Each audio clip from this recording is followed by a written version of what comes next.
4. De por qué se alegró Salim de una propuesta que enfrentó a sus amigos. Era poco después de las 11 cuando los 7 viejos se fueron a casa. En el gran patio interior, los vecinos y sus invitados disfrutaban en grupos pequeños del fresco de la noche de septiembre. Junto al granado, algunos hombres jugaban a las cartas, otros estaban reunidos en el lado opuesto del patio alrededor de un tablero de tric-trac. Un tercer grupo se había instalado alrededor de Afifa, delante de su puerta.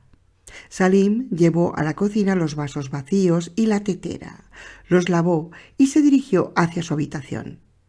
«Tío Salim, siéntate con nosotros», le dijo a Afifa, que se sentía un poco de lástima del cochero. «No, que venga aquí a enseñar a este novato cómo se juega al tric-trac», gritó uno de los jugadores, un hombre gordinflón de vocecita infantil. «Lo que pasa es que tienes suerte», le replicó su adversario. «¿A eso llamas tú jugar? Si a mí me hubiese salido una sola vez tus dados, ya te habrías ido hace rato a llorar en el pecho de tu mujer».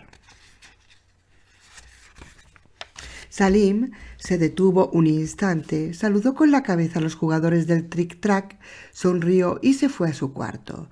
Apagó la luz y se sentó en el sofá. No sentía cansancio.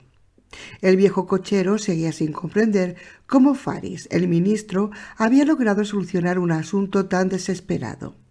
Cogió su cartera, sacó los billetes de banco, los olisqueó y volvió a guardarlos. Por primera vez desde hacía más de 20 años bebía otra vez auténtico té de Ceilán. Pensó en todas las privaciones que había pasado y cómo se hubiese alegrado su difunta esposa de verle entrar en la habitación con la cabeza alta. «Gacela mía, aquí tienes el auténtico té de Ceilán y...» ¿Cuántas cosas más habría podido comprar para ella? Terciopelo azul para un vestido que había deseado tener toda su vida. Sí, y tampoco habría olvidado la henna para sus manos. Durante años había acudido a las autoridades y había vuelto con las manos vacías. Sin embargo, su mujer le animaba siempre para que buscase una recomendación del obispo o del yerno de un chofer del ministro de Trabajo. Juraba que cuando él obtuviese su renta se teñiría las manos con henna y gritaría de júbilo como una novia joven y daría 3 vueltas al patio bailando. Salim sonrió amargamente. A lo lejos alguien había puesto la radio a todo volumen. Salim sabía que ese vecino solo podía ser el carnicero Mahmud, un soltero que escuchaba noche tras noche las canciones de la cantante egipcia Kulthum en Radio El Cairo. Las emitía todos los jueves a última hora. El carnicero estaba locamente enamorado de su voz. Lloraba a menudo y bailaba en su pequeña habitación abrazado a una almohada. El carnicero no era el único que adoraba la voz de la egipcia. Millones de árabes la amaban tanto que ningún presidente que se tomase en serio se atrevía a pronunciar un discurso un jueves por la noche, pues ningún árabe le hubiese escuchado.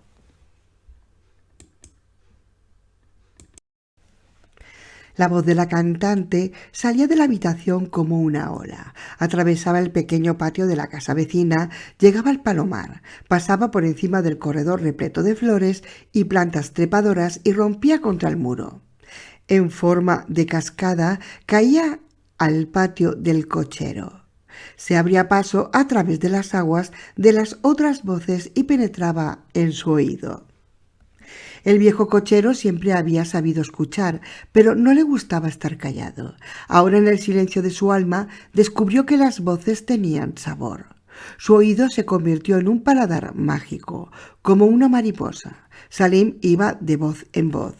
El canto de Kulthum semejaba en su belleza a un bancal de flores de una jardinera donde no se extravía ningún cardo entre los claveles. Salim permaneció un rato en ese jardín cuidado de la cantante. Luego le atrajeron las flores sencillas de las otras voces. Alarmado se volvió hacia un murmullo doloroso que resultó estar demasiado condimentado. Salim sonrió, pues Afifa estaba exagerando una vez más. De una pequeña flautulencia hacía una enfermedad casi incurable. En esas ocasiones hablaba siempre en voz baja para hacer creer a sus oyentes que se estaba en secreto de estado. De repente oyó la voz preocupada de una mujer vieja. Dios nos proteja a todos si es cierto que en el norte del país se ha declarado una epidemia de cólera. Salim se quedó helado. ¿Cólera? De modo que era verdad. Había escuchado la noticia ese día por primera vez en la emisora de la BBC, pero la radio estatal la desmintió. No había cólera, y él, que lo dijese, era un agente extranjero. ¿Quién te lo ha contado? Afifa se interesaba por el aspecto más importante de una epidemia de cólera. No lo sé, solo he oído que los hospitales de Alepo están llenos, contestó la mujer vieja, y Salim notó su preocupación a pesar de la mentira. Estaba seguro de que ella conocía perfectamente la fuente, pero alrededor del vecino Tanius se habían reunido algunos colegas extraños que jugaban al tric-trac, y al lado del vecino, Elias, había dos desconocidos que habían venido a jugar a las cartas. Motivo suficiente para tener cuidado a la hora de hacer cualquier comentario. Se decía que el nuevo servicio secreto era la mejora más importante que había traído la unión con Egipto bajo el presidente Nasser. Ya no se llamaba servicio secreto a secas, sino el Servicio de Seguridad Nacional.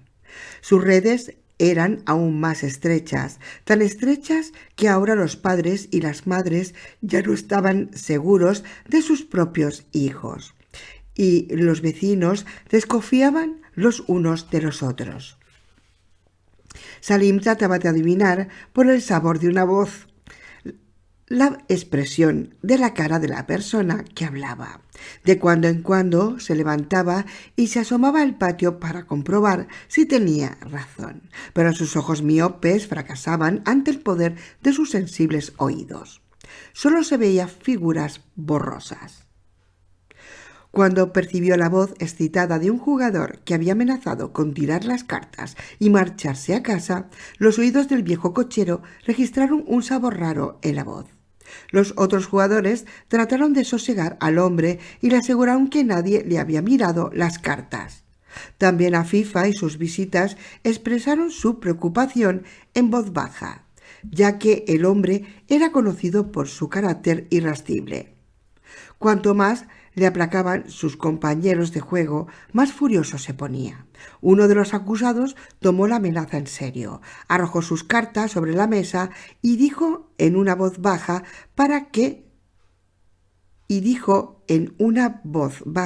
pero que sabía a fuego: «Pues vete si quieres. Eres un perdedor infame. Nosotros hemos venido aquí a divertirnos, ¿comprendido?».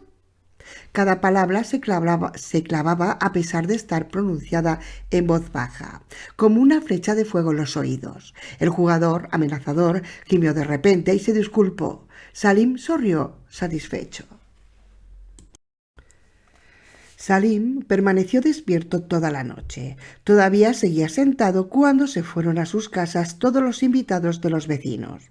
El canto de los grillos bajo el granado y un susurro cariñoso procedente del cercano dormitorio de Afifa fue lo último que oyó al amanecer antes de girar sobre su costado y quedarse dormido. Hacia primeras horas de la tarde llegó Tuma, el emigrante, mucho antes de que viniesen los demás. Caminó de arriba abajo en la habitación del viejo cochero. Preguntó por qué tardaban tanto en llegar los otros. Se sentó un rato, se levantó intranquilo y anduvo de un lado a otro. Hacia las 8 volvieron a estar por fin reunidos los 8 amigos.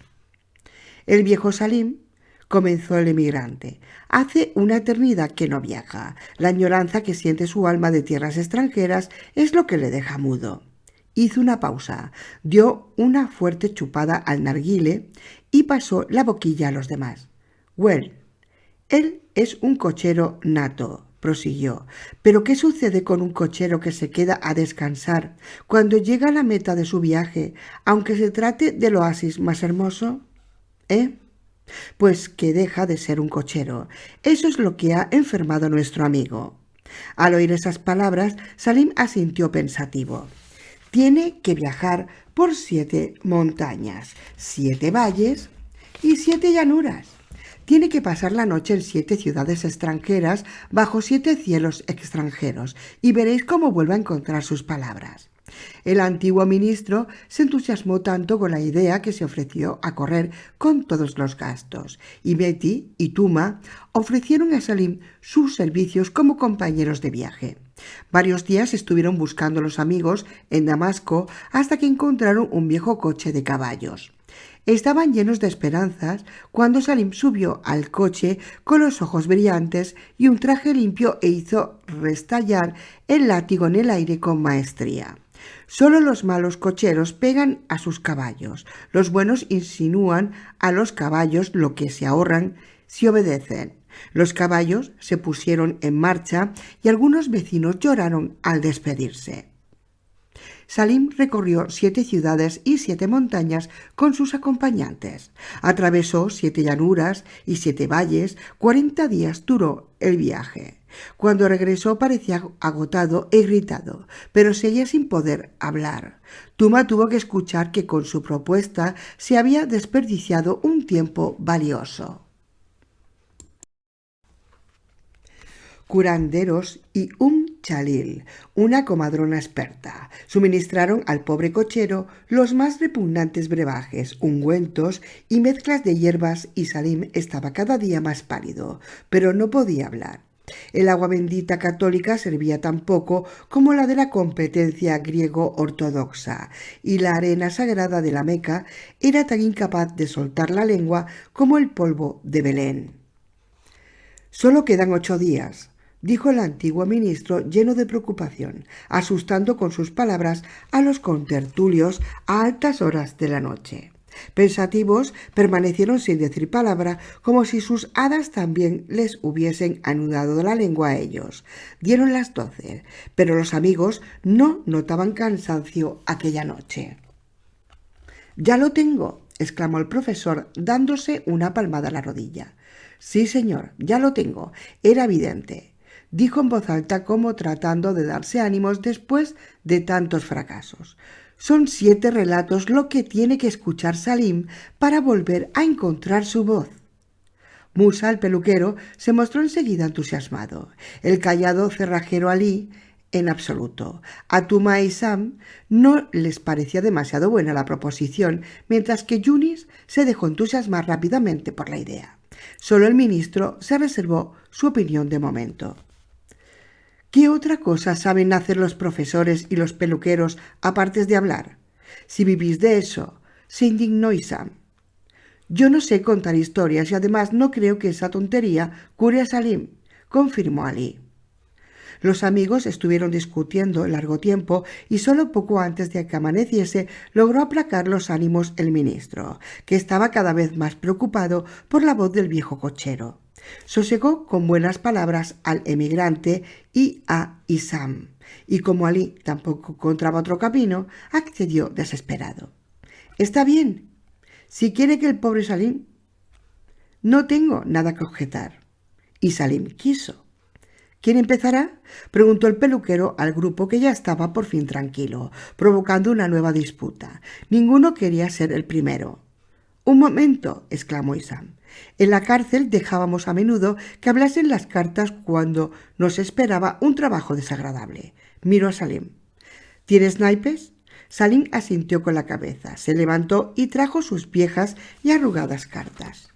«Ahora escuchad», dijo Isam en voz baja. «Aquí tengo 6 cartas. Añado un as y barajo. El que saque el as será el narrador de la primera noche. ¿De acuerdo?». Todos asintieron sin decir palabra, y solo el peluquero pidió que barajasen concienzudamente. Isam puso las cartas sobre la mesita. El emigrante empezó. Por ser el más viejo del grupo, sacó una sota. El propietario del café, un 2, y el peluquero un rey.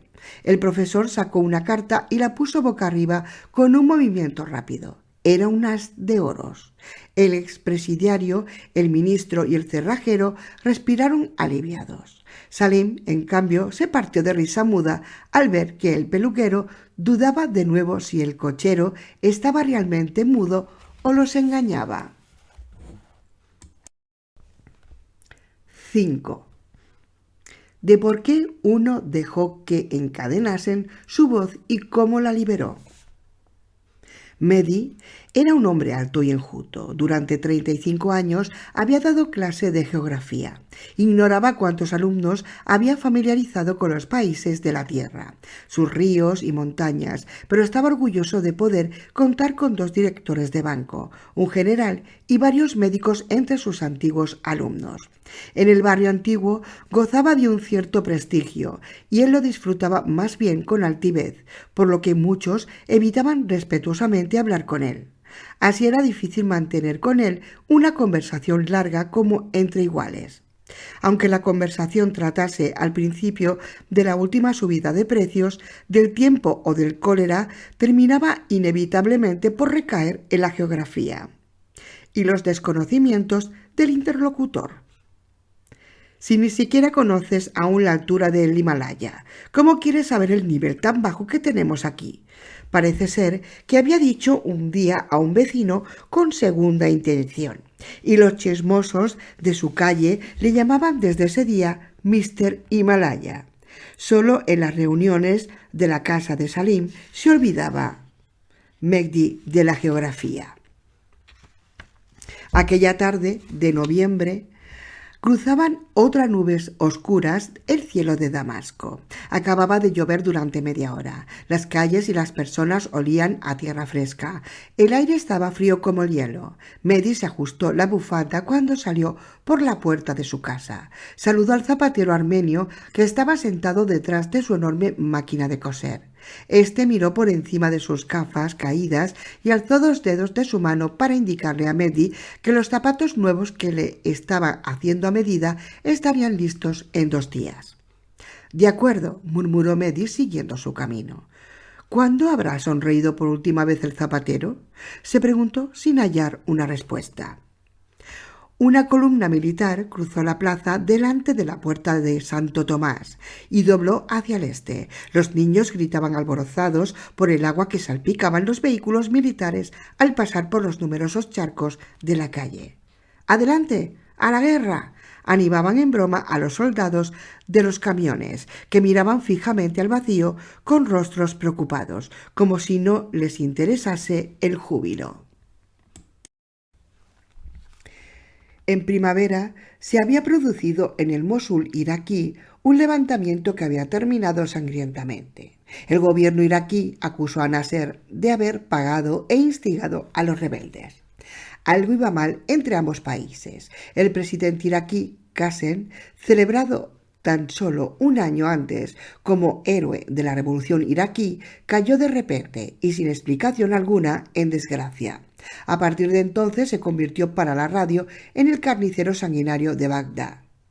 Sobre el hambre, las rebeliones y el cólera en Irak informaba la radio casi a diario, pero de los disturbios o de las acciones bélicas al este de Siria, cerca de la frontera iraquí, no se decía una sola palabra. Circulaban rumores de que un grupo de jóvenes oficiales sirios se habían sublevado contra el gobierno. Se decía que habían conquistado importantes posiciones al este con la ayuda de las tropas iraquíes. Radio Damasco aseguraba que la situación estaba en calma al este, pero Mehdi no creía las palabras tranquilizadoras del locutor. Todos los gobiernos de Siria habían elogiado la calma y el orden reinantes poco antes de caer. Una sensación de amargura invadió a Mehdi. ¿Qué tiempos son estos? El gobierno declara hermano y héroe a un dictador del país vecino. Luego le condena por enemigo y traidor cobarde sin preguntar la opinión de las personas de ambos países cuyos hijos serían lanzados los unos contra los otros en caso de que estallase una guerra. Mehdi dirigió una mirada a los fusiles. Estaban relucientes y cargados como los rostros jóvenes de los soldados. Ese día salió un poco antes de lo acostumbrado de su casa, situada próxima al Hospital Francés. El deseo de ver la casa de su niñez en la calle de Bagley no le dejaba tranquilo. El rodeo que tenía de dar era considerable. Cuando Megdi vio la casa en la que no había entrado desde hacía más de 40 años, le sorprendió la insignificancia de la puerta, que de niño le había parecido un portal enorme. La puerta solo estaba entornada, como muchas puertas en Damasco. La abrió empujando. En el patio le golpeó el olor a colada y a fuel. Una niña corrió descalza a su encuentro. Megdi le dirigió una sonrisa. —¿Cómo te llamas, pequeña? —Ibtisam —contestó la niña. Megdi oyó el ruido de unas chancletas de madera. Una mujer corpulenta salió de la habitación que los padres de Megdi habían utilizado de alcoba. Cuando vio a Megdi, sonrió cohibida. —3 veces se me ha escapado ya esta mañana. Vive Dios que el diablo preferirá convertirse en peregrino, y rezará y ayunará antes que tener que bañar a un niño. 6 hijos, y cada uno es como el mercurio, siempre agarras el vacío. La mujer se detuvo y cogió a su hija del hombro. —Anda, pasa. —¿Puedo ofrecerte algo? —invitó a Megdi. —No, gracias. Solo quería echar un vistazo. Sabes, yo nací en esta casa. Hace mucho tiempo nosotros vivíamos aquí también. Aquí también vivieron mis abuelos, Mohamed Riad al-Karim, cuyo nombre está esculpido en la placa de mármol que hay sobre la puerta. —Es mi abuelo —dijo Megdi un poco apurado. —No me digas. ¿Y os llegaba entonces el agua al segundo piso? Y sin esperar su respuesta, la mujer prosiguió. —Desde hace 1 año el agua es tan escasa que solo corre aquí abajo. Los vecinos del segundo piso tienen que coger el agua aquí, y cada sábado, el día del baño, hay trifulcas. —No, entonces había agua de sobra. ¿Cuántas familias viven ahora aquí? —Arriba 3 y abajo 2, y un estudiante, pero ese no necesita mucha agua. Los fines de semana se lleva la ropa a casa. Él viene de Daraya. Un muchacho muy amable. A la pequeña Ibtisam le encanta dormir en su cama. Él quiere mucho a nuestros hijos, pero yo les digo que le dejen en paz. Se pasa las noches encima de unos libros así de grandes. La mujer subrayaba sus explicaciones con las manos. Megdi dirigió una mirada al camarín que había junto a la escalera. —¿Y quién vive ahí? —En el trastero. —Pero, querido señor, que Dios proteja nuestros ojos. ¿Pretendes que viva ahí un ser humano? Ahí tenemos el sitio justo para guardar 3 estufas de fuel en verano y 2 bicicletas en invierno. Mira. Megdi se quedó visiblemente desconcertado cuando echó una mirada a la diminuta cámara. Se despidió en voz baja y dio media vuelta. Y aunque su mujer le había encargado que comprase unos pescados para el día siguiente en la tienda de Batbuta, cerca de la calle de Bakri, lo olvidó. Las voces del pescadero Batbuta eran tan fuertes que se hubiesen podido oír en Turquía, pero Megdi pasó apresuradamente por delante de la pescadería. Ni siquiera el penetrante olor del pescado pudo arrancarle de sus pensamientos. Los 6 amigos ya estaban reunidos en la casa de Salim cuando Megdi abrió la puerta de la habitación del cochero. No era necesario llamar a la puerta. Isam estaba arrodillado delante de la estufa de leña y soplaba. Olía agradablemente a resina quemada. Megdi cerró la puerta detrás de sí cuando Isam gritó. Por fin, una pequeña llama ardía en el montón de leña. Ya no tengo resuello. Antes era capaz de avivar con mis pulmones un fuego en el que se podía asar un cordero, gimió Isam entre toses. Buenas noches, saludó Megdi frotándose las manos. Estaba deseoso de tomar una taza de aromático té. El ministro fue el primero en darse cuenta de que Megdi llevaba un traje marrón, una camisa blanca y un chal parduzco. ¿Vienes de una boda?, bromeó. Se puso de pie como los demás y estrechó la mano del amigo. Bueno, voy a contaros mi historia, dijo Megdi al cabo de un rato, y bebió un buen trago de té como si hubiese querido preparar sus cuerdas vocales para la gran tarea. Abrid vuestros oídos y vuestros corazones, que Dios os regale salud y una larga vida si me escucháis atentamente, empezó el profesor. Un instante, por favor, rogó Tuma. El emigrante extrajo sus gafas de un estuche de cuero y se las puso. Los otros sonrieron porque Tuma solo escuchaba historias con las gafas puestas. Sí, ahora ya puedo escucharte atentamente, añadió Tuma, sonriendo satisfecho. No te entiendo, dijo Mehdi. El viejo Sócrates solía decir, cuando uno de sus discípulos permanecía sentado en silencio, habla para que te vea. ¿Y tú quieres oír con los ojos? Sí, hombre, gimió Tuma. Bueno, pero antes de empezar con mi historia, quisiera confesaros, queridos amigos, por qué me gusta narrar. Me gusta porque una de las historias que escuché de niño me fascinó. Os contaré antes de nada cómo conseguí esa historia. Yo era un niño pequeño cuando mi padre, Dios le tenga en su seno, trajo a casa a un nuevo aprendiz. Mi padre era carpintero y su nuevo aprendiz venía de un pueblo lejano. Era pobre y no tenía dónde alojarse en Damasco. Así que vaciamos una pequeña cámara que había junto a la escalera y Shafag, que así se llamaba el aprendiz, se instaló a partir de entonces en ella. De niño aquel miserable rincón me parecía bastante grande, pero en realidad es diminuto. Ni siquiera caben en él 3 estufas de fuel. En fin, sea como fuere, recuerdo perfectamente a Shafag. Su rostro estaba cubierto de cicatrices. Ahora ya no recuerdo cuántos años tenía.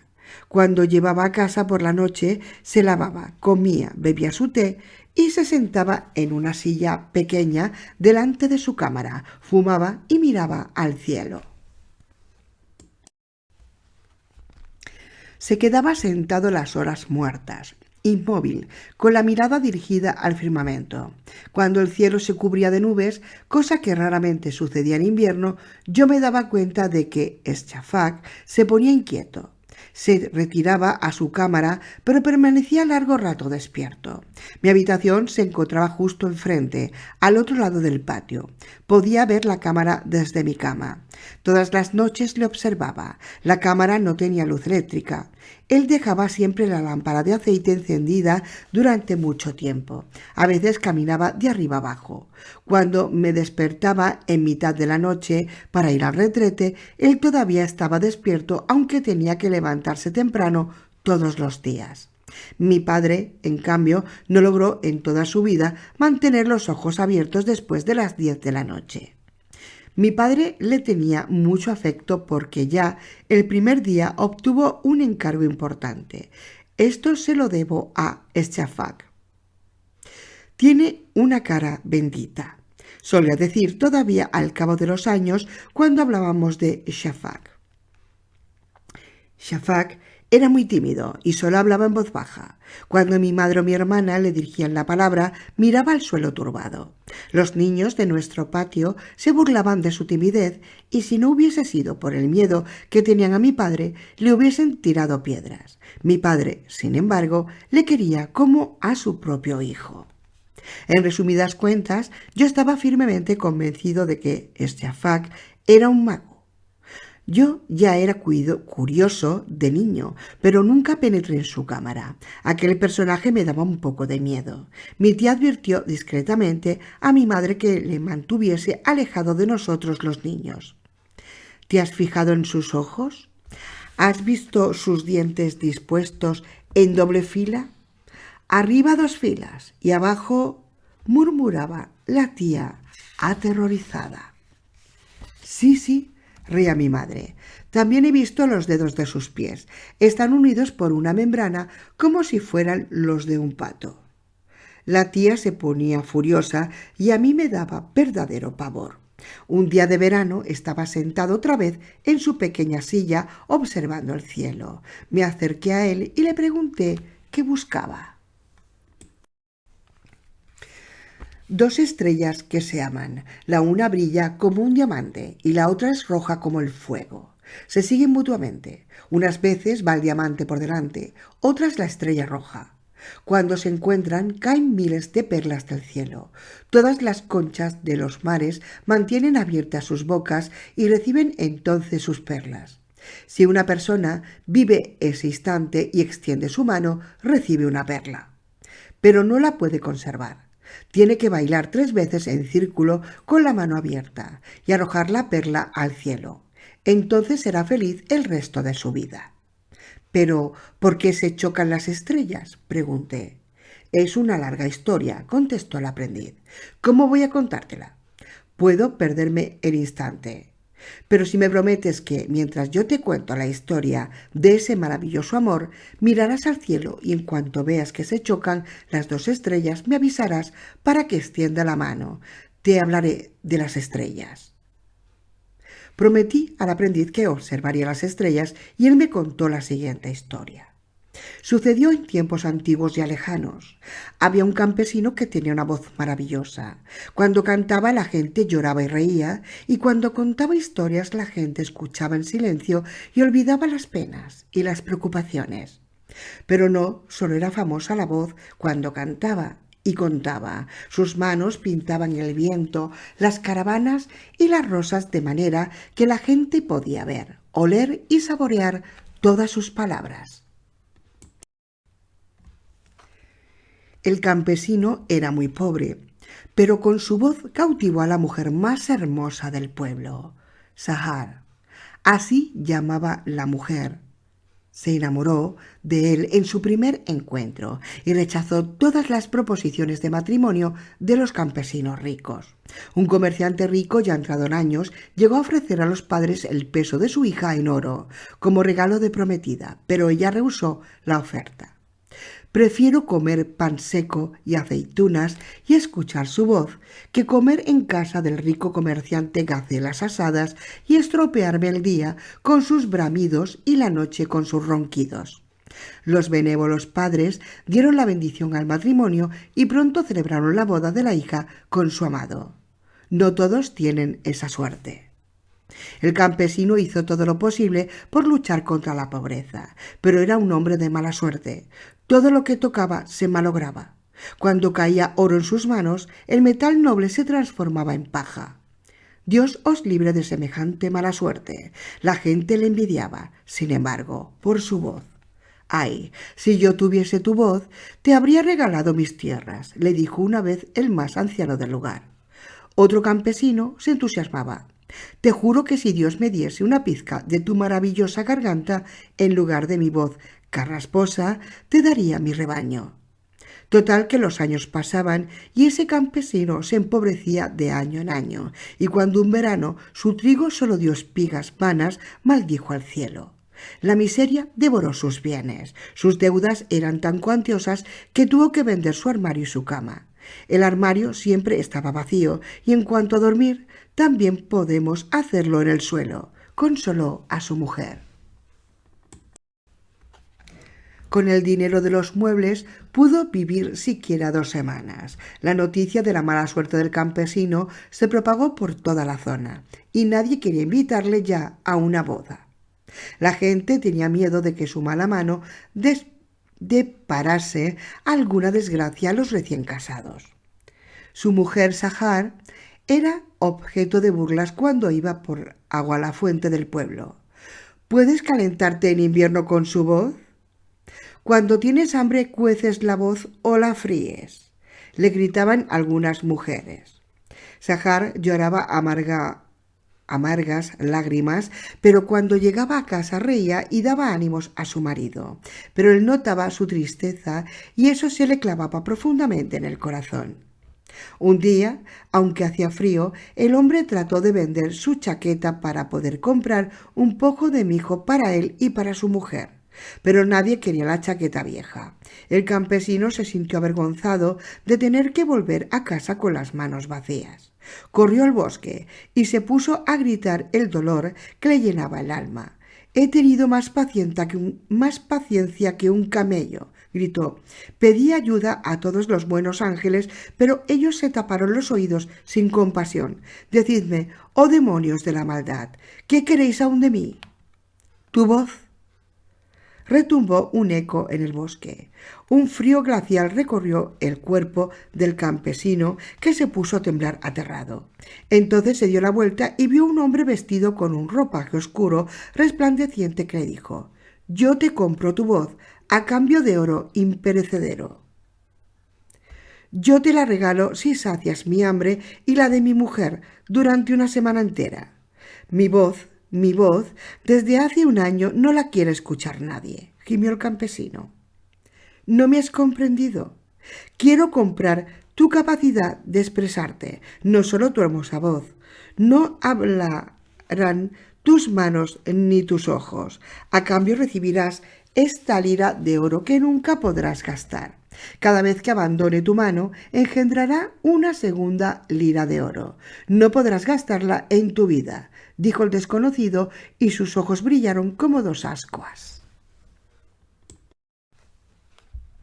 «De acuerdo, que así sea», exclamó el campesino. El hombre se acercó y antes de que el infeliz se diese cuenta, el demonio le echó su capa por encima, sumiéndole en un remolino oscuro. La capa pesaba más y más sobre los hombros del campesino hasta hacerle caer de rodillas bajo su peso. Trató de agarrarse al hombre, pero sus manos se deslizaron sobre él como si fuese una fría columna de mármol. Olía a putrefacción. El campesino tuvo que toser. Le dolía la garganta como si se hubiese tragado un cuchillo. Luego cayó al suelo sin sentido. Cuando volvió en sí, yacía en el frío suelo del bosque. En su mano brillaba una lira de oro. Corrió a casa. Su mujer vio alarmada su cara pálida. «¿Qué te ocurre, querido mío?». El campesino se sentó agotado en el colchón y le tendió la mano con la lira de oro. Su mujer cogió la pieza de oro radiante de alegría y se marchó. Pero todavía no había abandonado la habitación cuando el campesino volvió a sentir la frialdad del noble metal en su puño cerrado. Lo abrió cautelosamente y vio atónito la segunda lira de oro.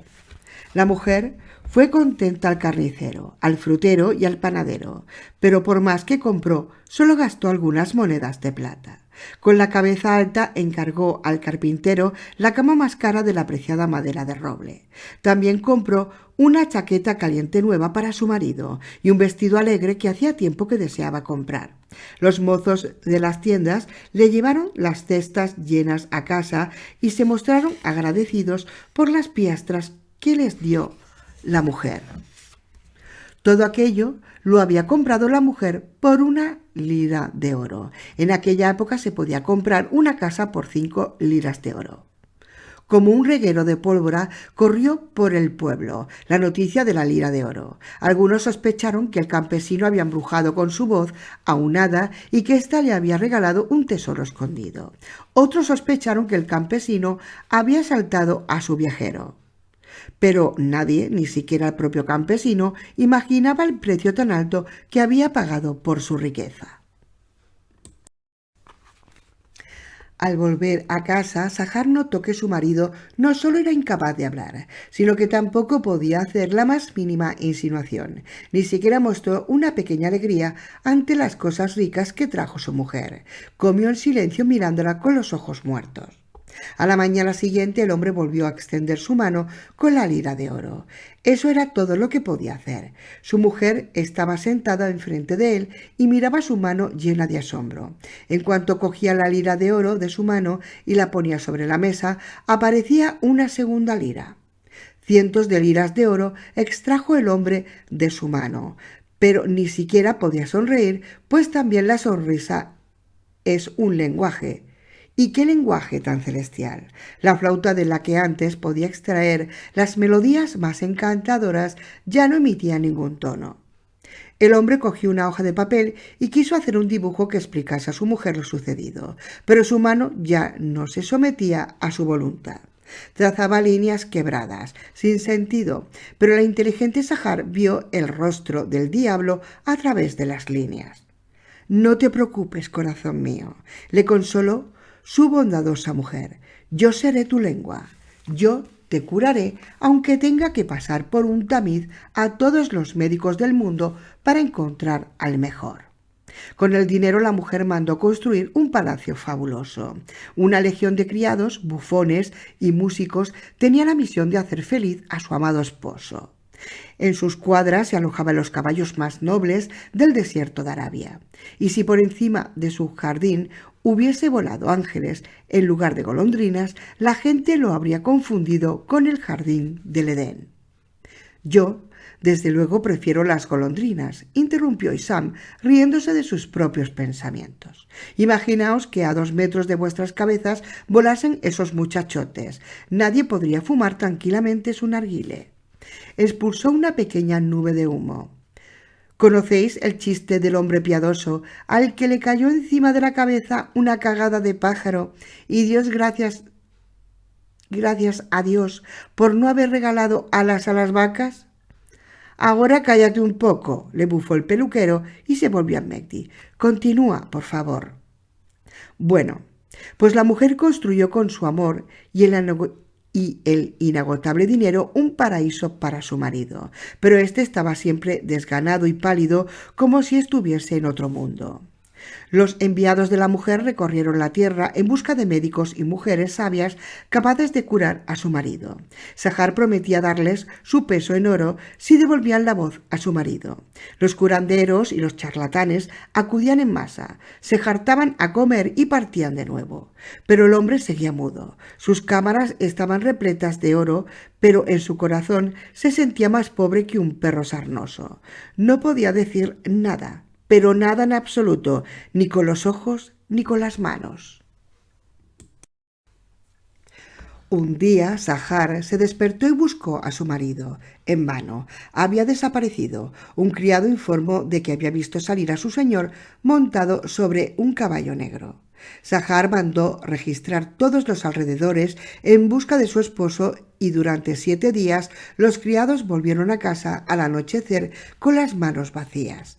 Sahar, sin embargo, no se rindió y cuando un emisario le traía la noticia de que había visto un jinete sobre un caballo negro junto al Éufrates o en el Nilo, enviaba a sus emisarios con la orden de búsqueda a los gobernadores de los lugares y estos mandaban buscar en toda la región detrás de cada hierbajo, pues Sahar prometía a los jefes ancianos del lugar, a los gobernadores y a los príncipes que le regalaría un palacio de mármol al afortunado que encontrase a su marido. Todo fue en vano. El campesino removió la tierra en busca del maestro que le había comprado el habla. Corrió con el viento detrás de sus huellas, pero no le pudo encontrar en ninguna parte, pues cuando en algún lugar enmudecía de repente alguien, el maestro ya se había marchado hacía tiempo, dejando atrás un cadáver viviente que no podía expresar tristeza ni alegría, dolor ni felicidad. El campesino estaba a punto de abandonar la búsqueda cuando un día del 3er año, mientras descargaba agotado en una feria, se dispuso a escuchar a un cantante de voz maravillosa. Cuando el cantante terminó de cantar, un joven comerciante le rogó que repitiese la última canción de amor y le arrojó una moneda de oro. El cantante se inclinó y cantó con más dulzura todavía. El campesino estaba sentado cerca del escenario. Poco antes de que finalizase la canción, el comerciante se dirigió hacia el cantante, le susurró algo al oído y se retiró a la sombra del escenario. Cuando pasó por delante del campesino, una nube de olor a rosas llenó el aire, pero el campesino olió la podredumbre que se escondía bajo el perfume. La sangre se le heló en las venas. Ese era el olor que le había llenado los pulmones antes de perder el conocimiento. Un olor que no olvidaría en toda su vida. Se escondió sigilosamente detrás del escenario y observó al comerciante de la amplia capa. Al cabo de un cuarto de hora, el cantante bajó del escenario. El comerciante le habló insistentemente durante un rato y luego le echó la capa por encima. El campesino vio atónito cómo el tembloroso cuerpo del cantante se desplomaba sin vida. El maestro retiró su capa y a su lado apareció la réplica del cantante y ambos se alejaron conversando como si fuesen amigos. El campesino reconoció entonces al maestro y echó a correr detrás de él. Le persiguió 2 días y 2 noches. El maestro y su acompañante no parecían conocer el cansancio, pues cuando amaneció el tercer día, los dos seguían caminando todavía tan frescos como el primero. Para no dormirse por el camino, el campesino se hizo un corte en la mano y echaba continuamente sal en la herida. Gracias al dolor, pudo mantenerse también despierto el tercer día. Al amanecer del cuarto día, vio un palacio que surgía lentamente de la neblina del valle. El campesino se quedó mirándolo embelesado. Mientras admiraba ese prodigio, olvidó la sal y no tardó en quedarse dormido. No supo cuánto duró su sueño, si fue un instante o si fueron días. Entonces se produjo un ruido estrepitoso. El campesino se levantó de un salto y vio delante de sí al maestro. Se alzaba por encima de él, tan grande y poderoso como una palmera. —¿Por qué me persigues? —bramó. El hombre no pudo responder, ni siquiera pudo asentir con la cabeza. —Te he pagado generosamente. No hay vuelta atrás —gritó el maestro. El campesino se abalanzó sobre él, pero el maestro le apartó arrojándole al suelo y luego se marchó con paso presuroso. Cuando el hombre se levantó, vio cómo el palacio desaparecía a lo lejos de la niebla. Durante años estuvo el campesino persiguiendo al maestro, pero una y otra vez le perdía de vista. Sin embargo, el campesino no se rindió. Un día de primavera estaba descansando un rato junto a un estanque pensando en la manera de sorprender al maestro. Entonces vio a una mujer joven que sacaba agua con un colador. Corría unos metros, regresaba desesperada al estanque y volvía a sacar agua. La mujer parecía cansada, pero no desistía de su empeño. Tengo que resolver el enigma. Tengo que conseguirlo aunque me muera. Tengo que resolverlo. Se daba ánimos la mujer, llorando amargamente. El campesino agarró a la mujer de un brazo. Déjame, tengo que llenar de agua este colador y llevárselo al rey de los demonios para que perdone a mi marido, dijo la mujer soltando de su mano. Volvió a sacar agua, pero ésta se salió al instante del colador. El campesino le agarró de nuevo y le quitó suavemente el colador de la mano. La mujer se puso a dar voces y golpeó al campesino hasta que se rindió, agotada, y solo tuvo fuerzas para maldecirle. Entonces el campesino se dirigió caminando despacio a una cueva cercana en la que los campesinos guardaban la nieve del invierno para que la cisterna que había en las rocas se llenase de agua para el verano. La cueva estaba repleta de nieve.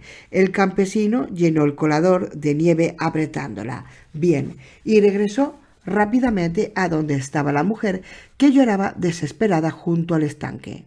Cuando vio el colador con la nieve, se le iluminó la cara. Se levantó de un salto, lo cogió y se alejó rápidamente. Ella era un demonio.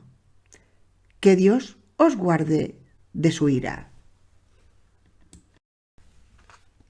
Al cabo de un rato, la mujer regresó con su amado.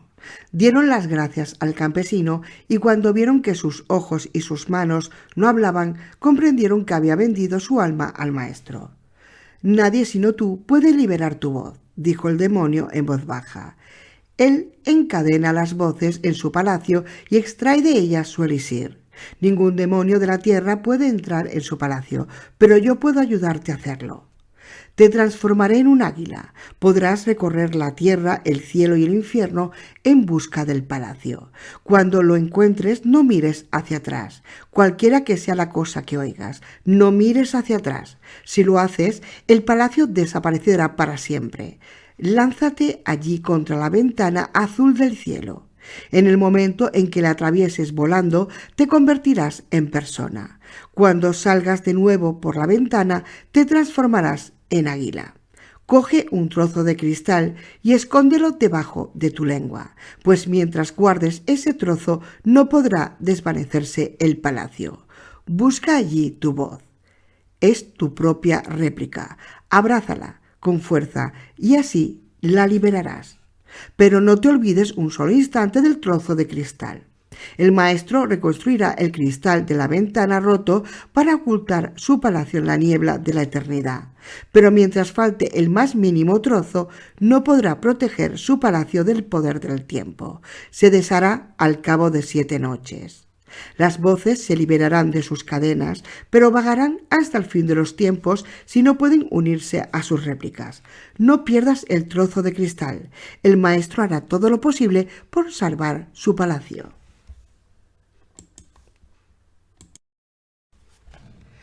Entonces el demonio besó al hombre entre los ojos y éste se elevó al cielo en forma de águila. El demonio y su mujer siguieron con la mirada al rey de las aves hasta que desapareció en el cielo azul. La mujer del demonio estaba todavía sumida en sus pensamientos cuando su amado la cogió entre sus brazos y besó sus labios. 2 amapolas brotaron en ese instante del suelo donde los pies de la mujer habían tocado la tierra. Durante años estuvo el águila rastreando la tierra, el cielo y el infierno en busca del palacio. Mientras tanto, su mujer le buscaba desesperadamente. Cuando ya estaba a punto de abandonar todas las esperanzas, apareció de pronto en su palacio un hombre viejo de barba larga y blanca. Los caballos se espantaron y los perros empezaron a gemir como si presintiesen la llegada de un terremoto. ¿Quieres tener de nuevo a tu marido? Yo no te pido a cambio palacios ni oro, dijo el viejo. Peinó pensativo su barba con los dedos y miró a Sahar con ojos encendidos. Claro que quiero volver a tener a mi marido, pero si no deseas oro ni palacios, ¿qué quieres como pago? Tu voz, dijo el hombre con un susurro. Quiero que me des tu voz y dentro de 7 noches yacerás entre sus brazos. Nunca venderé mi voz. Largo de aquí, gritó Sahar, aunque ardían deseos de estar con su marido. Volveré, contestó el maestro alejándose lentamente. Al cabo de 3 meses el viejo volvió, pero Sahar le dijo apenada que se fuese. Volveré una 3.ª vez todavía. Piénsatelo bien, dijo furioso el viejo, y se marchó dando un portazo. Sahar esperó y esperó, pero el hombre tardó 3 años en volver. ¿Y bien? ¿Te lo has pensado ya?, preguntó él, y una sonrisa se dibujó en sus labios. Tómala. Quiero recuperar a mi marido, dijo Sahar en voz baja. El maestro le arrojó la capa por encima y cuando la mujer recuperó el conocimiento ya no podía hablar. Los criados del palacio se asustaron cuando vieron a su señora salir pálida de su aposento, pues poco antes habían visto cómo su réplica abandonaba lentamente el palacio en compañía del hombre viejo y subía con él a un coche de caballos. Mientras tanto el águila buscaba y buscaba. Voló por encima de todos los valles y todas las montañas de la tierra, del cielo y del infierno. Un día, cuando describía sus círculos sobre la tierra, vio emerger un palacio de la profundidad de un valle. Poco después reconoció al maestro que se dirigía con su mujer al palacio. Sintió ganas de lanzarse sobre el maestro y arrancarle los ojos, pero sabía que entonces desaparecería al instante el palacio. Así que giró una vez más y vio una cúpula dorada con 4 ventanas, una roja, una verde, una azul y una negra. Dios sabe para qué servían las otras 3 ventanas, dijo Mehdi. Dio un par de chupadas al narguile y pasó la boquilla a Yunis. Azul para el cielo, rojo para el pecado, negro para... quiso explicar Isam. «¿Has oído?», contestó Musa, «que dijo Dios sabe para qué. ¿Acaso eres Dios o qué? Sigue contando, por favor, y no olvides ni una letra», rogó a Mehdi. Pues como iba diciendo, tras una larga búsqueda, el águila encontró la ventana azul del cielo, pero en ese mismo instante oyó los gritos de socorro de su mujer detrás de sí. Quiso darse la vuelta, pero recordó la advertencia del demonio. Como una flecha se lanzó contra la ventana. El cristal se rompió. El águila cogió un trozo con el pico y atravesó la ventana. Y entonces sucedió lo que le había prometido el bondadoso demonio. Se se volvió a convertir en persona. Arrancó un trozo de su camisa, envolvió en él el afilado cristal y lo colocó debajo de su lengua. 2 filas de habitaciones flanqueaban un pasillo interminable. El campesino agudizó el oído y oyó cantar en una lengua extranjera en la primera habitación. Cautelosamente abrió la puerta y vio a más de 40 jóvenes, hombres y mujeres, vestidos con ropa extraña.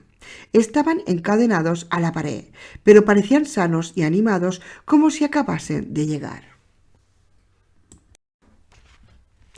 Los encadenados no se percataron de su presencia, como si no pudiesen verle. El campesino corrió entonces de puerta en puerta, las abrió y se buscó a sí mismo entre los numerosos cantantes y narradores. Delante de la 33ª puerta oyó su propia voz. Abrió la puerta de un empujón y vio su réplica encadenada a la pared. Con la fuerza del amor que sentía por su voz, arrancó las cadenas de la pared y se abrazó a su réplica. «¡Sahar!», gritó, y su corazón daba saltos de alegría como un pájaro que acababa de escapar de la jaula. Al cabo de un rato, oyó en el tejado los bramidos furiosos del maestro, que intentaba desesperadamente recomponer el cristal roto. «¡Huele una persona!», retumbaba la voz del maestro en los corredores de palacio. El campesino se detuvo un instante paralizado por un susto aterrador, pero luego corrió tan deprisa como pudo y saltó por la ventana al exterior. Una enorme águila de poderosas alas se elevó al cielo. «¡Te atraparé!», gritó el maestro desde el tejado de su palacio. Se convirtió también en un águila, pero el campesino era más rápido que él. Entonces el maestro se transformó en una ráfaga de viento y trató de derribar al águila, pero ésta era más fuerte que el viento y voló sin parar 2 días y 2 noches. El hambre le desgarraba el estómago. Entonces el maestro se transformó en una paloma que revoloteaba indefensa delante del águila, pero el águila siguió volando. Al 3er día el águila tenía tanta sed que hubiese dado cualquier cosa de este mundo por una gota de agua, pero cuando divisó un lago azul detrás de las montañas, temió por el trozo de cristal que llevaba debajo de la lengua. Siguió volando y al instante el lago se secó, pues era el propio maestro. Al atardecer del 3er día, el águila llegó a un palacio. Entró volando a través de la puerta abierta de su dormitorio y vio a Sahar tumbada en la cama. Pero en cuanto ella le miró con sus ojos muertos, el campesino comprendió que ella había entregado su voz por él. Sahar reconoció a su marido en el águila, pues tenía los ojos que había echado de menos durante todo aquel tiempo, pero no pudo decirle ni una palabra. «Ven conmigo a buscar tu voz», dijo el águila con la cálida voz que Sahar había amado siempre. Entonces ella montó sobre su espalda y el águila emprendió el vuelo. El maestro sabía naturalmente que el campesino regresaría, así que dio media vuelta y esperó ante la réplica de la mujer. Esperó día y noche y al atardecer del 6.º día el campesino y su mujer entraron en el palacio a través de la ventana del cielo. Sahar hubiese deseado disponer de todas las palabras del mundo para decirle cuánto le quería a su esposo, que había tomado forma humana, pero sus labios no pudieron articular ni una sola sílaba. Su marido le susurró en voz baja: «Tenemos que ir a buscar tu réplica, y cuando la veas no mires hacia atrás, por mucho que yo te grite. Libérala de las cadenas y echa a correr. ¿Has oído? Sálvate». Tomó a Sahar entre sus brazos. Un último abrazo, después recorrieron el pasillo de puntillas. Cuando oyeron la voz de Sahar, entraron rápidamente en la habitación. Allí estaba el maestro. Todavía era grande y fuerte, pero su rostro estaba pálido y su pelo gris. «Dame el trozo de cristal y toma la réplica de tu mujer», dijo con voz apagada. «Jamás en la vida», contestó el campesino abalanzándose sobre el maestro. Este, sin embargo, se transformó al instante en una gigantesca serpiente que se enroscó alrededor de la réplica de Sahar. El campesino la agarró por la cabeza y Sahar pudo liberar su voz de las cadenas. «Vete», gritó el campesino luchando con la serpiente. Cuando casi la había estrangulado, ésta se transformó en un escorpión que dio 2 picotazos venenosos al campesino. El hombre gritó de dolor y trató de pisar al escorpión, pero éste se transformó de repente en un tigre que se lanzó sobre él. Sahar echó a correr, pero cuando oyó los golpes sordos regresó. Cogió las cadenas que estaban en el suelo y golpeó al tigre hasta que soltó a su ensangrentado marido. El campesino miró asombrado a Sahar y le hizo una seña rápida para que se fuese, pero ella seguía de pie delante de su marido golpeando a la ensangrentada bestia. De repente el tigre desapareció. El campesino notó que la muerte penetraba lentamente en sus miembros. Atrajo a Sahar hacia sí y le dio un beso en los labios. Con mucho cuidado introdujo en su boca el trozo de cristal envuelto en la tela. Sahar comprendió que su amado esposo tenía que morir. Dio un grito y apretó la cabeza de su marido contra su pecho. El maestro, que se había transformado en una ráfaga de viento, se dio cuenta de que el trozo de cristal estaba ahora en la boca de Sahar, pero al mismo tiempo notó que se acercaba a su fin y se transformó en araña venenosa. De repente, Sahar sintió una mordedura en el cuello. Con todas sus fuerzas golpeó ese lugar. Entonces la araña cayó muerta al suelo. Abrazados el uno al otro, los 2 amantes murieron. De las ruinas del palacio escaparon aquella noche 1001 voces. Algunas encontraron sus réplicas y otras las están buscando todavía. Pero a medianoche en punto surgieron de las ruinas del palacio 2 estrellas que se elevaron hacia el cielo. Una brillaba como un diamante, la otra era roja como el fuego. Desde ese día la estrella roja sigue a la estrella brillante de Sahar, y cuando chocan caen 1001 perlas en las bocas abiertas de las conchas. En esas noches los pájaros cantan canciones hasta altas horas. Eso fue lo que me contó el aprendiz de mi padre, y cuando terminó de pronunciar estas palabras le pregunté, con la curiosidad de un niño, ¿y cómo se llama la estrella que es roja como el fuego? Es Shafak, contestó él. Dios bendiga tu voz por esta historia, dijo el ministro. Los otros asintieron con la cabeza. ¿Pero qué fue del aprendiz?, preguntó el peluquero. Mehdi guardó silencio unos instantes. No lo vais a creer. Una noche oí un grito de alegría. Me desperté, corrí la cortina y vi que Shafak estaba bailando en el patio. Bailaba con la mano extendida y en la palma de la mano brillaba una perla. Y volvió a girar en círculo delante de mis ojos y arrojó la perla hacia el cielo. A la mañana siguiente le conté a mi madre lo que había visto, pero ella se rió de mí y opinó que lo había soñado. Pero desde ese día desapareció Shafak. ¿De verdad?, se cercioró el ministro y Mehdi asintió en silencio. Solo Salim sonrió enigmáticamente.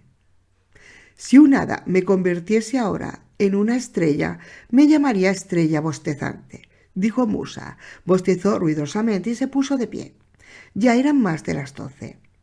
Antes de marcharnos, respondió Isam, quedándose sentado, deberíamos echar las cartas para saber quién será el próximo narrador.